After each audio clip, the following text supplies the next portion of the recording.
Nakakainis ka talaga, Gerson. Aray ko. Okay, first stop over natin, planta ng gardenia, body system, walang lalayo, okay? Labas. Oh, yung mga body niyo ha, walang kukuha ng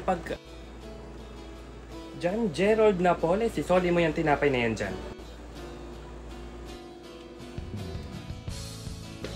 Okay, kompleto ng lahat. Next stop natin, bahay ni Rizal.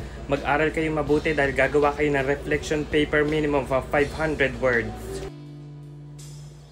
Takpan mo naman ng kurtina yung aircon. Dubi-dubi-du, bidu-bidu. Dubi-dubi-du-bidu, ah. Uy, Moby, pahingi.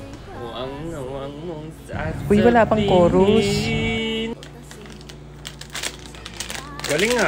Baby J, paano ba papakita mo sa aking kwarto? Pag uwi, gusto mo doon natin gawin yung reflection paper. Uy, kiss me. Gagsti. Ma, may plastic. Nasusuka daw po si Monique.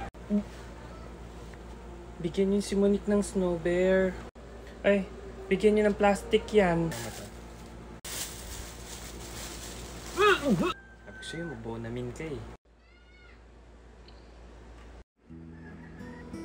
Sabi yung ballpen ko. Ang last location natin, Enchanted Kingdom. Walang magulo. Huwag maghiwa-hiwalay, body kayo dahil maraming taga-ibang school doon. Kuya, taga Nueva Ecija ka, hanin. Pinig ko sa punto mo eh. Saan ka doon? Bungabon. La Fuente lang ako.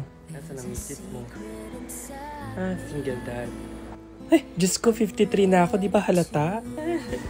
Nako, wala akong panahon sa ganyan. Anong sabi ng driver sa teacher? Nakakatawa ka talaga, Manong. Sige na, drive ka na dyan. Mag-scratcha pa tayo. Si Ma'am Crush yung driver. Gagi. Buti na nga lang at niloob sa akin ng Panginoon na maging mapagpasensya sa mga batang ito. Oo nga, crush niya yung driver. Uy! Titigil kayo o magkukwis tayo pagbalik sa klase? Ay, Brish, okay ka lang? Layo pa ba tayo? Parang ginaw na ginaw ka. Uy, pinipindot niya ito. Natatay ka, no?